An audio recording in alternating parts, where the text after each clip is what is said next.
good morning, everyone. Morning. Hope everyone's doing well today. I'm Jeremy Groff. I'm the youth pastor here, and I get to sing music, and so it's awesome. We're glad that you're here. But I have just a bunch of announcements this morning. One, Gary's not here this morning, but his little daughter, not little daughter, his little granddaughter was born yesterday. Grandson. He already has a grandson. Yes. Yesterday, so that was awesome. They got the call. They were about to pull into the hotel, and I'm not sure exactly where in the trip, but they still probably had another 5, 6, 7 hours, and they got the call that she was in labor, and so they drove through the night and was able to be there. So that's awesome. So congrats to them. But just a couple announcements. Continue to pray for our new children and family pastor. We got 2 more applications, and so that's awesome. This past weekend, we had 36 kids at our Nerf night. It was crazy. We had like 2,000 darts all over this church. So if you find some still, they could be in the pews. They could be, anywhere. But it was awesome. And then one of our students gave us testimony to 36 kids. And it was just really cool night. We had talked about testimony probably for 2 weeks, and so we asked one of them, Brogan, to give his, and he just knocked it out of the park. And there was probably almost 30 Bristol Teen Club kids there. So just the fact that they're hearing the gospel is really, really cool. In your bulletins, check out the announcement about the children's ministry team. If you're interested in that, check that out. Remember to fill out your communication slip. It's in the and put it in the offering plate as you leave. And then there's an insert in the bulletin for the Chicago trip. On December 8th, we're going to Chicago for homeless outreach, and we need your hats, gloves, scarves, socks, and then $5 gift certificates to Starbucks or Dunkin' Donuts, because we're going to give those out to the homeless as well. So please bring that. And there's a box in the back in the narthex for you to put donations in there. And then Jeff Hood, if you want to give an announcement here.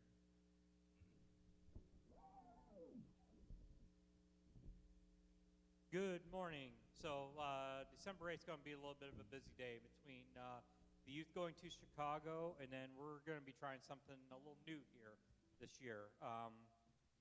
Family Christmas movie afternoon here, December 8th, 3 o'clock.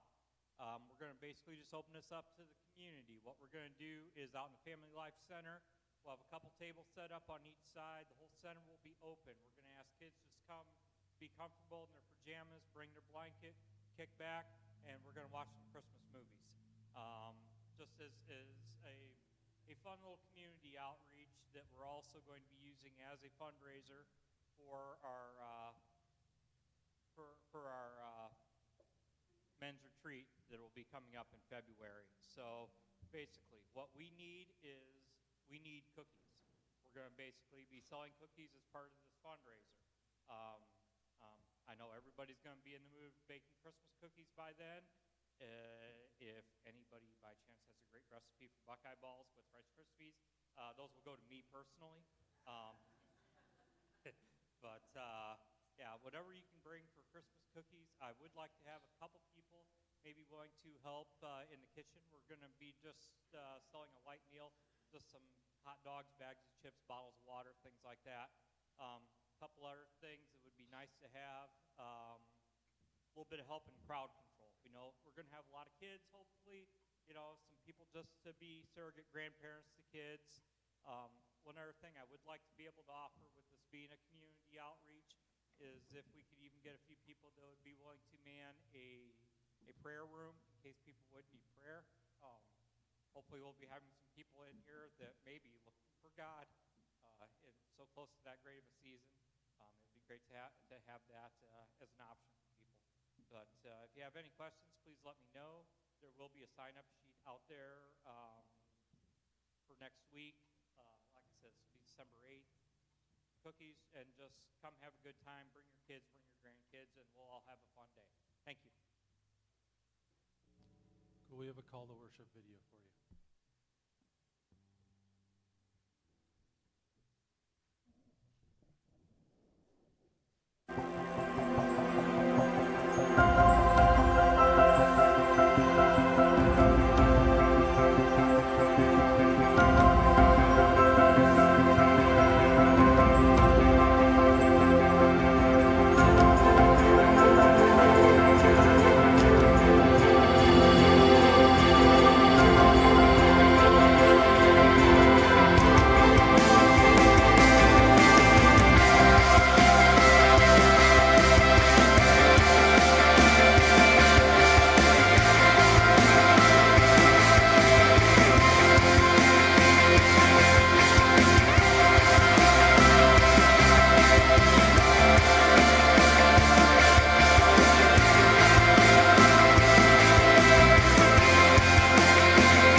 Gathered with not just us, and if you think about that, there's churches all around the world, all around the globe, not right now around the globe, but here in America, probably at this time or around this time, we're all standing to our feet.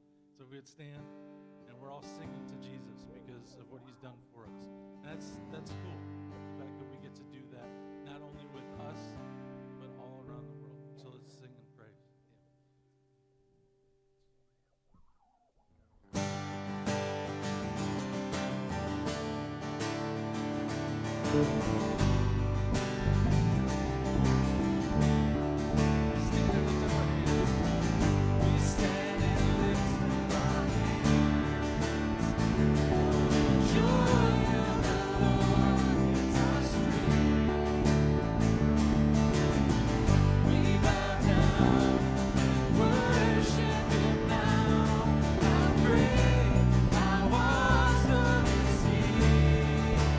Together we sing.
praise Jesus for fans. Well, greet somebody this morning.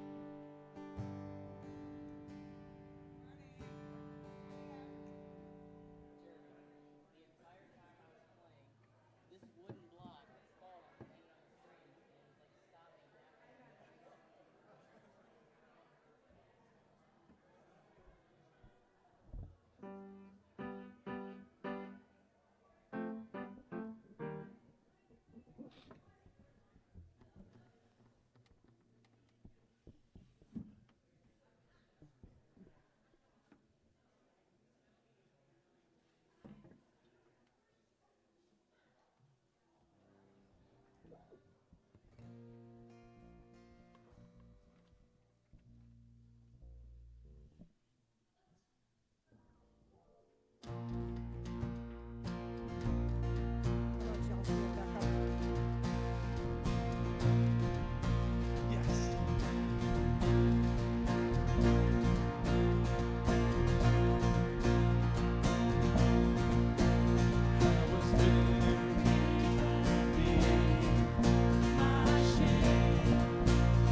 pray with me?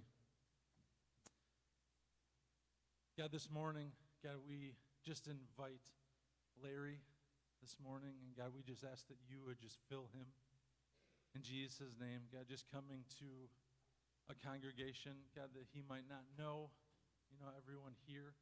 And God, I just ask, God, for just the Spirit of the Lord to just be upon him, God, in a very powerful way this morning.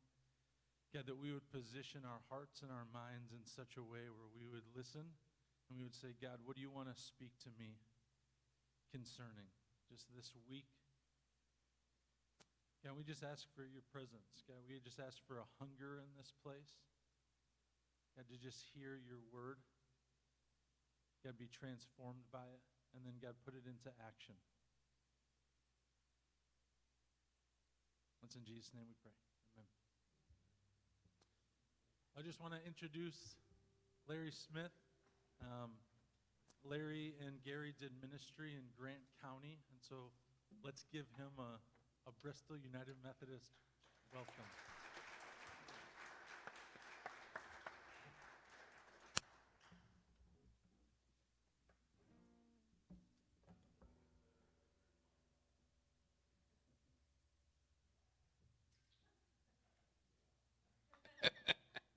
There we go.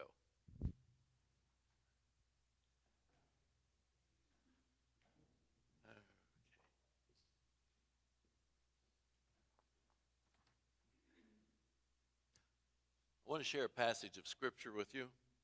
It's not one that's read often, and it seems like a strange time of year to be reading it, but there's a message there for us. It comes out of Luke, the 23rd chapter, and hear the word. As the soldiers led him away, they seized Simon from Cyrene, who was on his way in from the country, and put the cross on him and made him carry it behind Jesus. A large number of people followed him, including women who mourned and wailed for him. Jesus turned and said to them, "Daughters of Jerusalem, do not weep for me. Weep for yourselves and for your children. For the time will come when you will say, 'Blessed are the childless women, the wombs that never bore, and the breasts that never nursed.' Then they will say to the mountains, 'Fall on us,' and to the hills, 'Cover us.' For if people do these things when the tree is green, what will happen when it is dry?" 2 other men, both criminals, were also led out with him to be executed. And when they came to the place called the Skull, they crucified him there, along with the criminals, one on his right and the other on his left. Jesus said, "Father, forgive them, for they do not know what they are doing." And they divided up his clothes by casting lots. The people stood watching, and the rulers even sneered at him. They said, "He saved others. Let him save himself if he's God's Messiah, the chosen one." And the soldiers also came up and mocked him.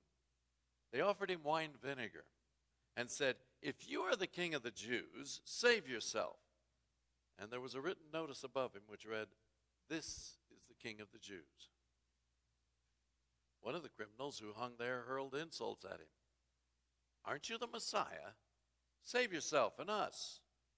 But the other criminal rebuked him. "Do you not fear God?" he said. "Since you are under the same sentence, we're punished justly, for we're getting what our deeds deserve. But this man has done nothing wrong." And then he said, "Jesus, remember me when you come into your kingdom."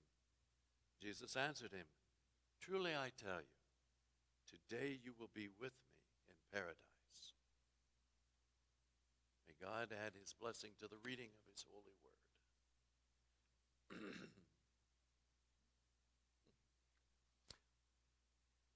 Some years ago, before a bunch of you were born, there was this thing that went around.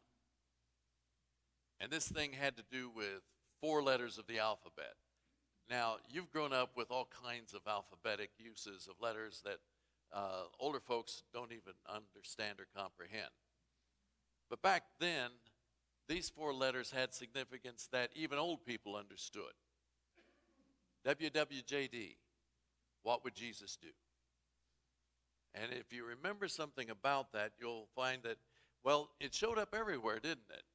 I mean, it was on bracelets. It even had necklaces that had it on there. You could even get rings with anything that had a logo on it. They managed to put those letters on it somehow. Well, later, as that rage really got going and so forth, people came up with alternative bracelets. Now, some of these are, well, let's just put it this way. I'll put it out there and you can figure it out. There was one that went WWPMD. Now, if you were a quarterback, you understood that because it meant, what would Peyton Manning do? And then came the one for the homemakers, WWMSD. What would Martha Stewart do? Yeah, all right.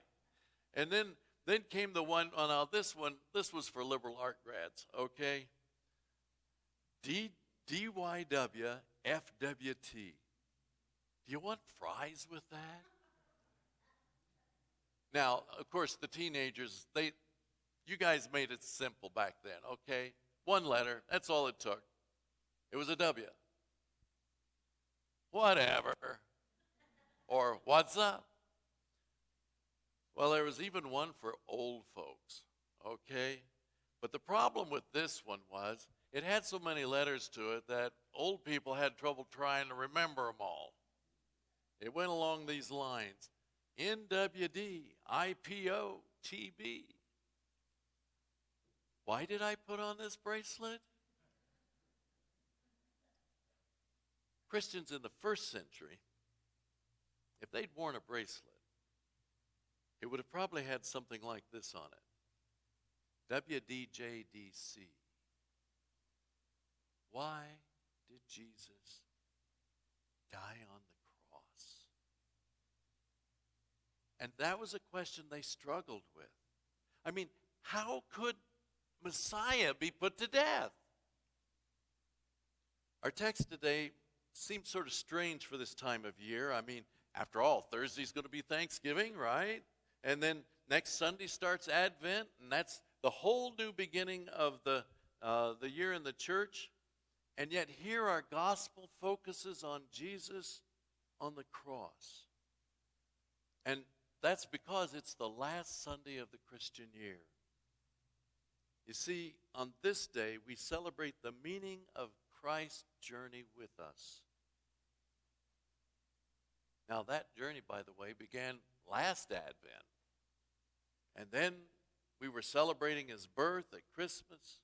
And then we came to Easter and we celebrated his resurrection. And at Pentecost, we celebrated the coming of the Holy Spirit and the birth of the church. And then now we're ready to start that cycle all over again. But first we want to consider what it all means. I mean, who was this man who walked among us? He was a man. Yes, but he was more than that. This Sunday is called Christ the King in some churches. And some churches simply call this Sunday the Reign of Christ. Well, today we return to that scene of his crucifixion where we see most starkly what his kingship is all about. And it begins with, they came to the place called the skull. And they crucified him there, along with criminals, one on his right, one on his left. But now wait a minute. He was crucified between 2 criminals. Now this is the first clue to Christ's reign as king. You see, the gospel writers, by the way, use different words to describe these criminals. Matthew and Mark called them thieves. But Luke, and this is something we need to know about Luke, okay? Luke oftentimes wrote differently than Matthew and Mark. And he was a man for details. He was a physician, so he paid attention to details. And he cared about things that the other gospel writers weren't really into. Matthew, he was busy trying to get a message to the Jews. Mark, he was frantic to just get it down so it didn't get forgotten. And then we come with Luke, and Luke wanted to make sure that all the details were there that were necessary because he was communicating outside of the Jewish faith to the rest of the world. He wanted them to be able to comprehend and understand. And here's the word that he used in that position.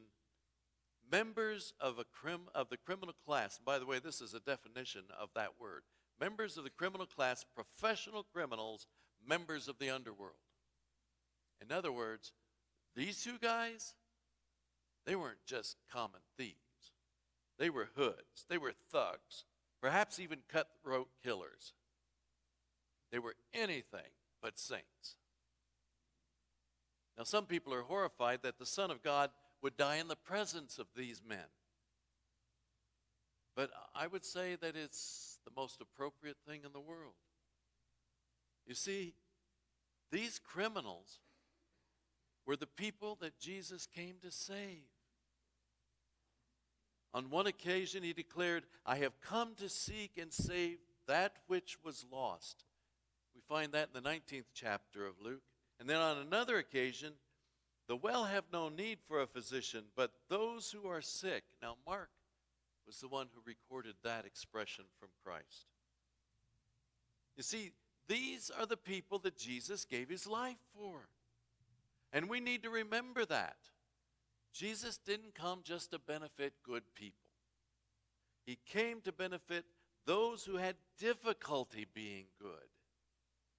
Now, maybe that includes you. I know it includes me.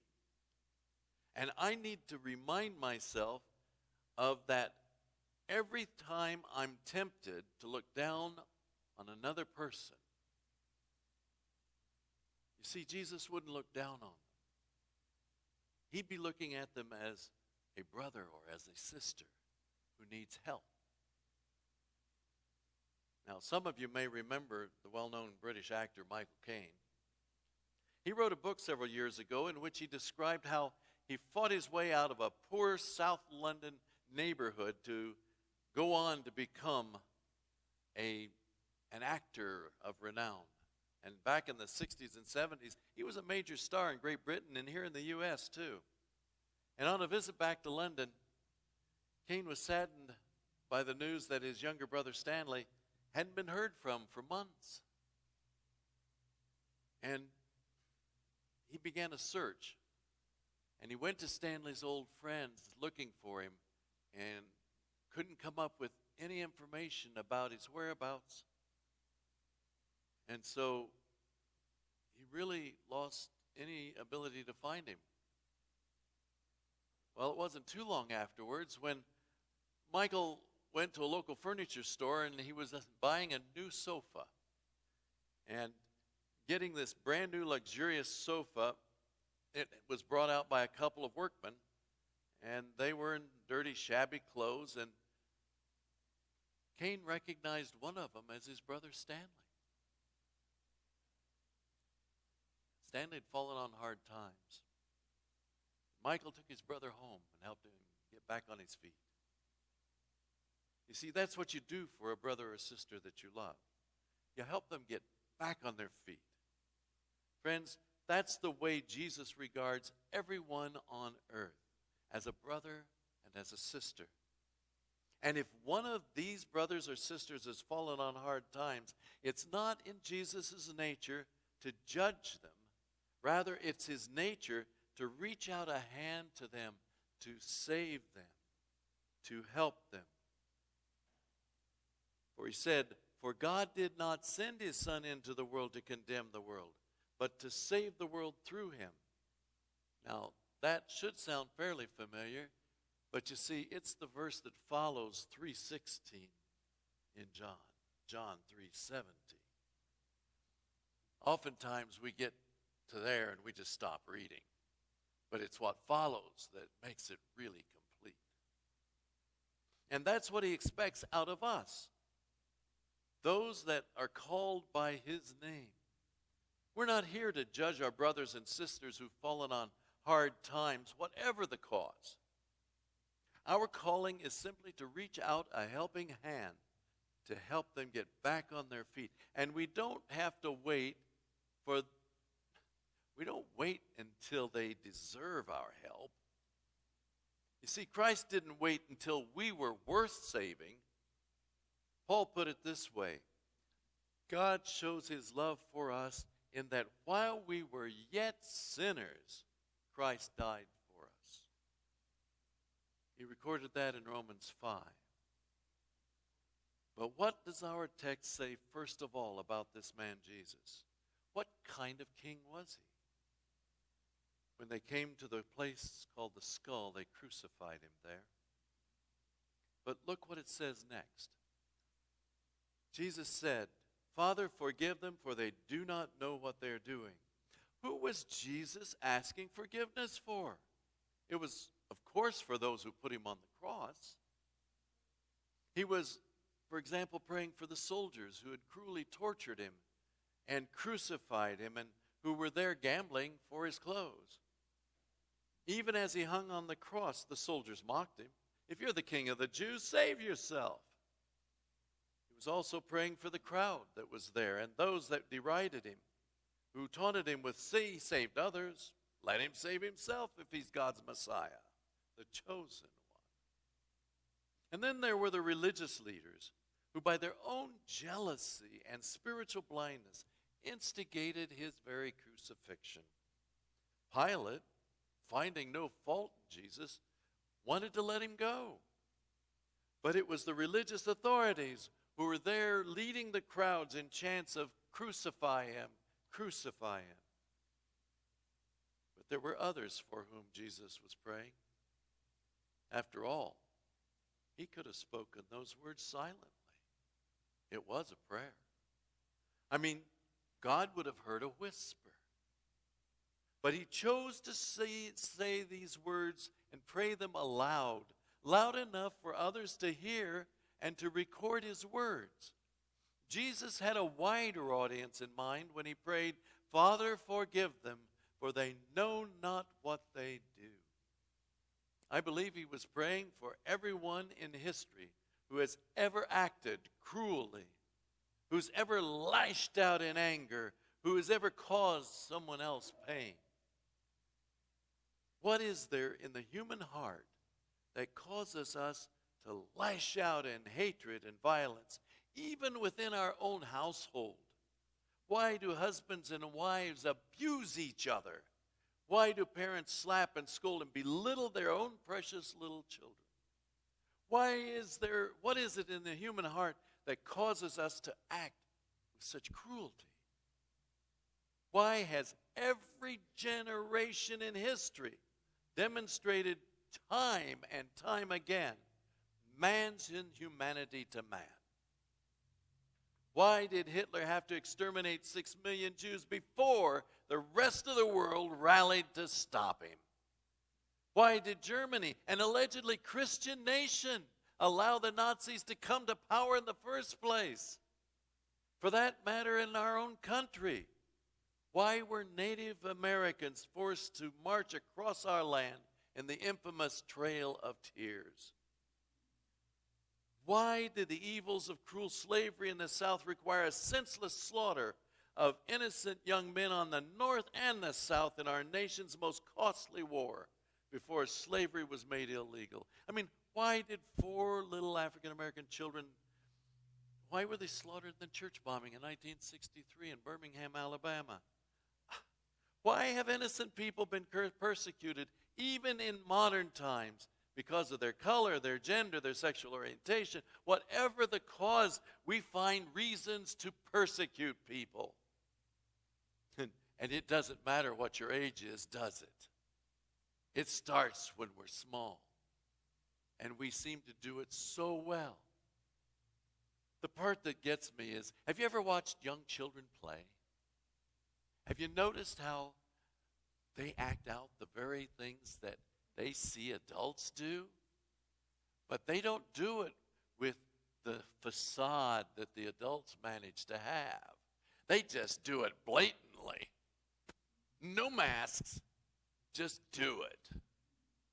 It's rather embarrassing sometimes as a parent to see what comes out in that child play. We can learn from that.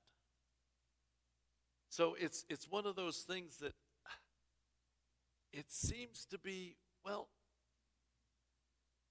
here we are in a day and age when you would think, oh, we have this word. We throw it around all the time. Progress. All that means is we're going to do something again that was done before, and we're going to mess it up as we did before.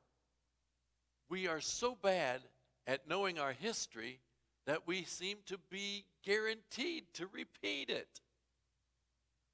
And if there's any subject I would recommend that you really get familiar with as young people, it's history.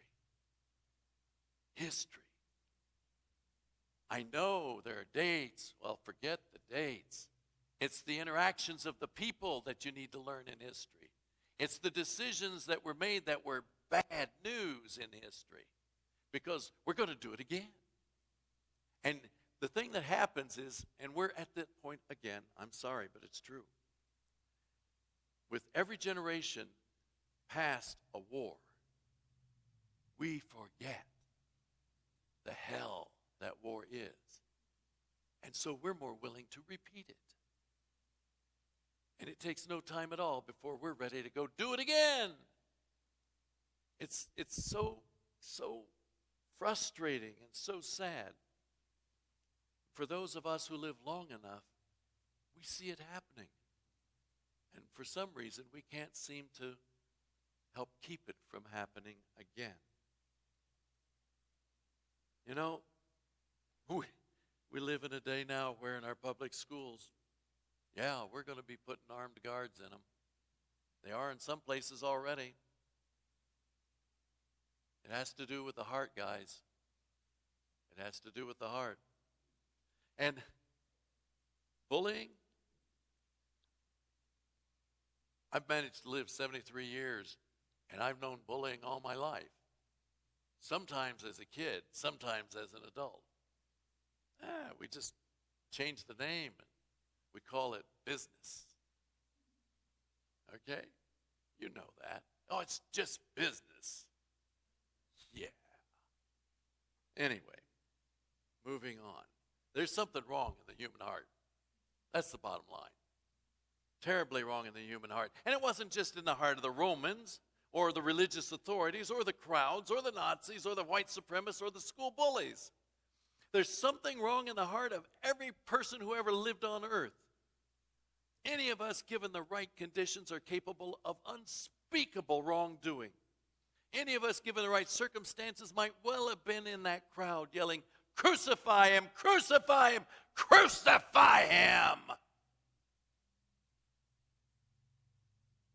The venom that would make a rattlesnake look puny.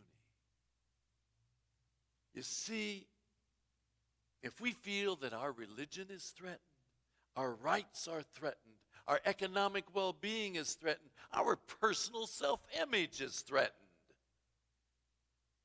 There's an old spiritual that rings out, "Were you there? Were you there? Were you there when they crucified my Lord?" And the truth of the matter is, we were all there. Oh, yes. Isaiah said it 550 years before Jesus was born.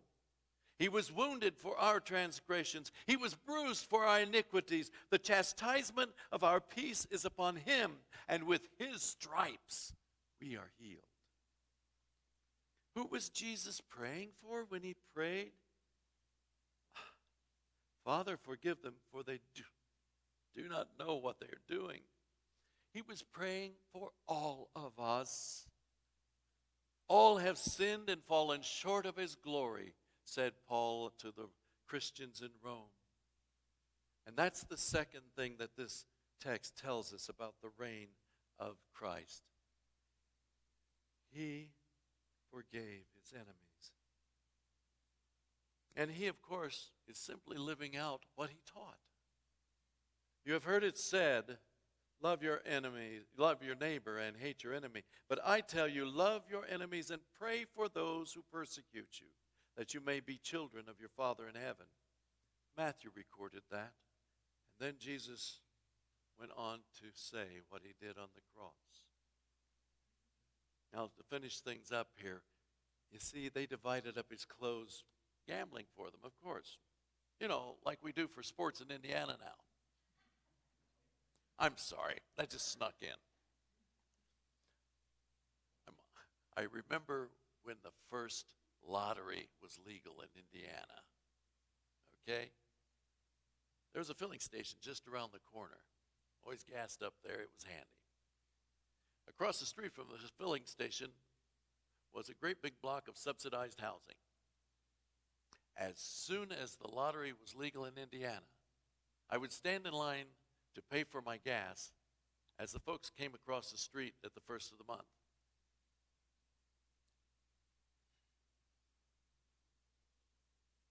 You put a tax on the backs of the weakest of the group. That's how we operate. That's the way the state does it. Sorry. There are things that get to me. But you see, the people, it wasn't just the clothing that was being gambled about. The people were watching, staring at him, and there was this derision that went on, and the one criminal's, aren't you the Messiah? Save yourself and us. But the other criminal rebuked him and said, don't you fear God? Since you're under the same sentence, we're being punished justly. I mean, we're getting what our deeds deserve, but this man's done nothing. Nothing wrong. And then when he turned to Jesus and said, remember me when you come into your kingdom. Now that is a phenomenal statement coming from this criminal. And of course Jesus did answer him. Truly I tell you, today you will be with me in paradise. Jesus made a promise as he hung on the cross while he was being mocked by the crowd and soldiers with that label over his head of being King of the Jews. And by the way, that was derisive. That was a put down. That was meant to mock him in the cruelest way. This is what's amazing. Somehow, this man hanging on the cross next to him saw Jesus bleeding, naked, hanging on a cross beside him, and yet he believed that he would someday come into his kingdom. No man ever looked less like a king than Jesus did that day. And yet this man saw him as he really was, the Son of God. This was made even more amazing when you consider that this man had none of the advantages that the disciples had. He'd never heard Jesus teaching by the seashore. He never saw Jesus heal the sick and raise the dead. He knew nothing of Jesus' great parables and never saw any of his miracles. This man missed all the outward signs of Jesus' kingship, yet he believed. He knew nothing of the virgin birth, the Old Testament prophecies, or the raising of Lazarus. The coming miracle of the resurrection was unknown to him. All the things we take for granted, he knew nothing about. Yet there on the cross, he came to understand the heart of the gospel. In the crucified Jesus, beaten, mocked, forsaken, his blood life, his blood ebbing away, this thug saw a king. He obviously saw another crown other than the crown of thorns.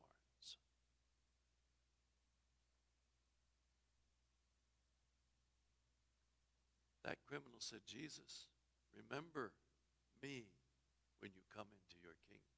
That's our prayer. You see, none of us deserves to enter Christ's kingdom, not on our own merit. We have only one hope. One hope. Our connection to Christ. Remember me, Lord, when you come into your kingdom. And at this point, Jesus made him a promise. But not to him only, but to all who call out to Christ for salvation. Truly I tell you, today you will be with me in paradise. The meaning of that phrase is quite self-evident. The moment this criminal died, he would be in the presence of God. Not because he deserved it, but because of God's free gift of eternal life. It is the promise that you and I cling to every time we ponder our own mortality or as we stand beside the grave of a loved one. It is that promise that allows us to carry on with our lives when life crashes in on us with its worst. Today you will be with me in paradise. In the musical Godspell after Christ's resurrection, Mary Magdalene didn't want to let him go. And she sang to Jesus, "Where are you going? Where are you going? Can you take me with you? For my hand is cold and needs warmth. Where are you going? Far beyond where the horizon lies and the land sinks into mellow blueness? Oh, please, take me with you." And that is the refrain sung through the ages by everyone who loves Jesus. What kind of a king is he? He's the kind of king who leaves his throne to die between two criminals. He's the kind of king who forgives his enemies. He's the kind of king who makes a promise to all who will turn to him no matter what we may have done in the past. What kind of king is Jesus? He is the King of Kings. He is the Lord of Lords. He loves us more than our own parents. He forgives us even when we sin against him and drive nails into his hands. And he has made it possible for us to live with him forever in his kingdom of love. Don't you want him to reign in your life today? Think about it.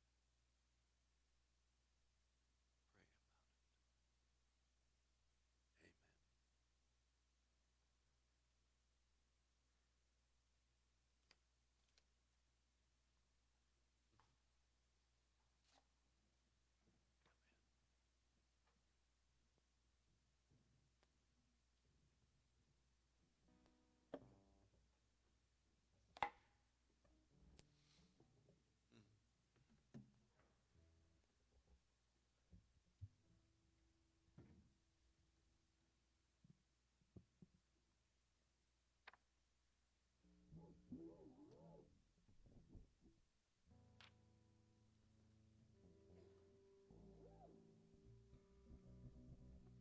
Amen. One of the verses that Larry talked about just briefly, and every time that I share the gospel, it's always in there, and it's while we were yet sinners, Christ died for us,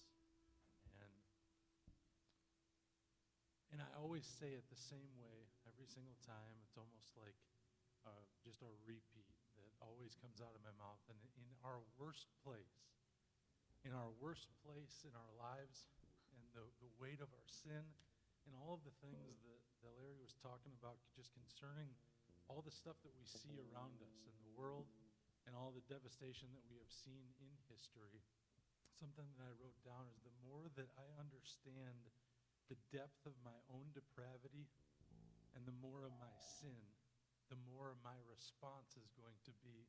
And then that segues into this song that I want to, if you would throw up just the lyrics of this song. And I truly believe that when we really do understand the depth of what he saved us from, it catapults us into, a want to give our lives to him. But I just want to take just a little bit of time, and I want you guys just to read this over. If you would just read it slowly and then just go on to the next slide.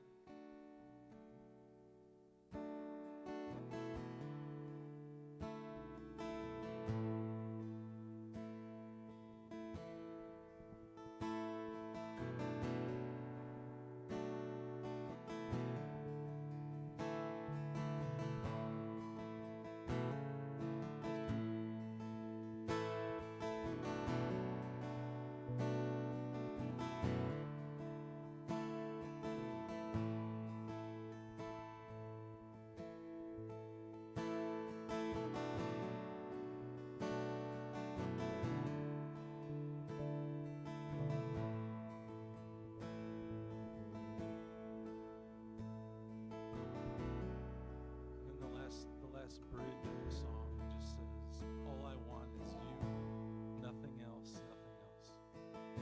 So just want you to connect with the Lord this morning. That's how we're going to end the service.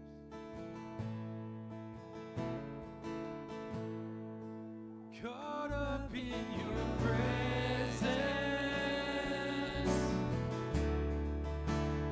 I just want to sit here at your feet, caught up in this holy moment, never want to leave.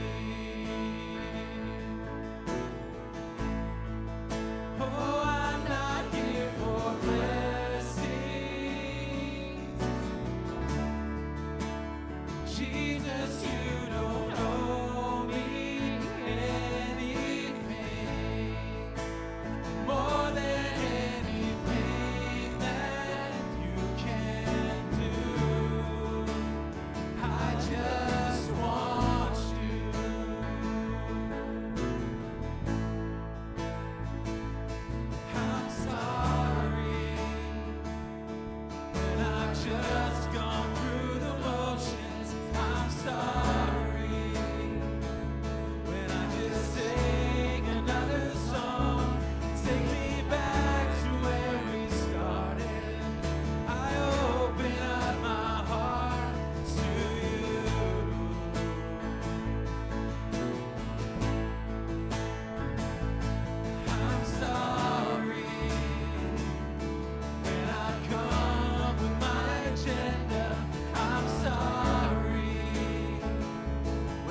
God, we heard the gospel this morning.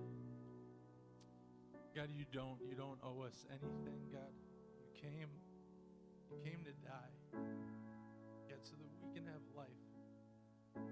God, and the reality is that sometimes we don't even experience that life here, and you've offered it to us. God, help us to run to you. God, where all we would want is just to sit at your feet, God, to say thank you and have communion with you. Again, I get it. It's a song that says, I'm caught up in this holy moment. And sometimes I do. I get caught up in these incredible holy moments with you, Father. And then all of a sudden the light switch can just go off. God, and we want to keep it on for longer than yesterday or last week or last month. So God, I just pray for your gospel, the good news that Jesus has come to give us life and that we walk out of the grave, glorious day.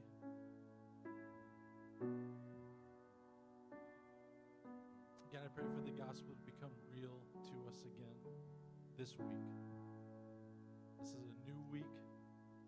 God, we have the opportunity, the veil is torn for us to enter into a new relationship with you. So say yes to him this week. In Jesus' name we pray.